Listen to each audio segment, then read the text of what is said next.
Bonjour à tous, je suis Didier Mazier, je vous souhaite la bienvenue sur cette chaîne. Je vous remercie pour votre fidélité, nous sommes plus de 15 000 à nous retrouver.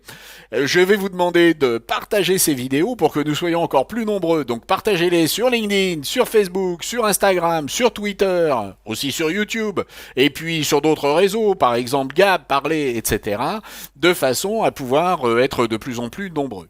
Alors, une première chose, je ne peux pas répondre à tous les commentaires. Vous me posez des questions, j'essaye d'y répondre, mais franchement, il faudrait que tout le monde s'y mette et que, entre vous, vous puissiez commenter et répondre. Mais j'essaye.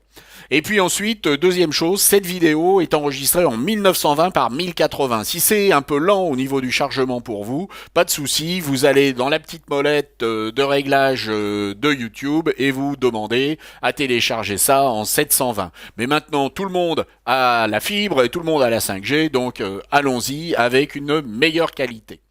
Alors cette semaine, je vais vous faire le coup du Polaroid. Des tutos avec Polaroid sur Photoshop, il y en a énormément, mais certains sont un peu basiques et nous allons donc voir tout ce que l'on peut faire avec un Polaroid. La première des choses qu'on va pouvoir faire, c'est de pouvoir déplacer ce Polaroid sur l'image de façon à appliquer l'effet exactement là où on le veut. Alors c'est quelque chose qui n'est pas forcément évident, mais qui est très simple à réaliser. La deuxième chose que nous allons faire, c'est de pouvoir remplacer la photo originale par une autre. Regardez, si je masque ce calque et que j'ai l'image qui se trouve en dessous, donc vous pourriez ajouter l'image de votre choix, l'effet fonctionne encore.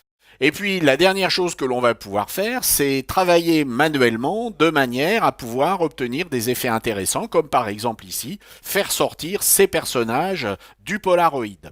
Alors j'espère que ça va vous ouvrir des possibilités créatives pour tout type de documents, que ça soit en ligne, que ça soit sur papier, voire même en vidéo.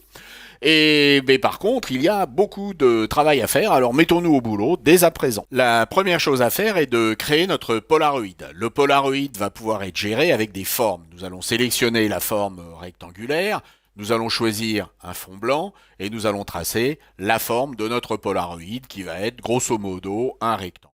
Pensez à ne pas mettre de contour. Et puis nous allons maintenant créer la forme qui va être devant le Polaroid, c'est-à-dire celle qui fera apparaître la photo. Nous allons sélectionner nos deux formes et nous pouvons les aligner. Dans le menu calque, nous allons demander d'associer ces formes en soustrayant la forme avant, c'est-à-dire le rectangle qui se trouve ici. Et nous avons maintenant notre Polaroid. Appliquons un effet à ce Polaroid, par exemple un effet d'ombre portée, et nous avons maintenant notre Polaroid avec un effet d'ombrage à l'intérieur. Voyons maintenant comment appliquer notre effet sur l'image. L'astuce va consister à appliquer le filtre non pas sur l'intérieur mais sur l'extérieur, c'est-à-dire la totalité de l'image, sachant que ce qui est à l'intérieur sera protégé. Nous allons donc appliquer au-dessus de ce calque 1, un effet, par exemple sur du noir et bleu. Nous allons maintenant prendre un outil de sélection et nous allons sélectionner un petit peu plus que ce qu'il y a à l'intérieur du cadre. Et avec cette sélection active, nous allons sur le masque remplir avec du noir. On peut désélectionner.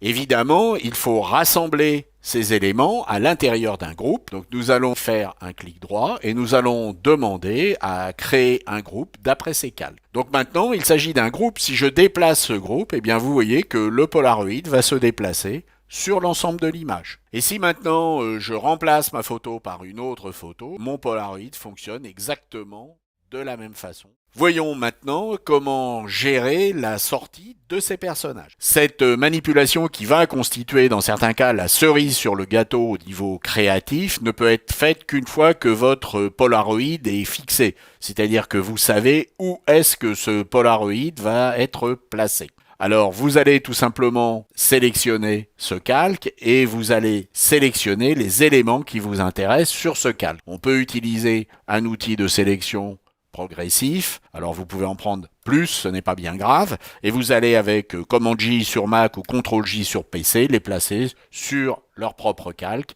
et placer le calque au-dessus de votre effet de Polaroid. Il va falloir ensuite que vous travaillez avec un système de masque. On peut par contre toujours redéplacer le Polaroid. Ce que l'on ne va pas pouvoir déplacer, ce sont évidemment les personnages. Donc ensuite, je vais faire un retrait de ce qu'il y a à l'intérieur de mon Polaroid. Bien entendu, c'est à vous d'utiliser ces techniques et puis de voir comment vous allez pouvoir les intégrer dans vos créations. J'espère que cela vous a intéressé et puis je vous dis à la semaine prochaine. Au revoir.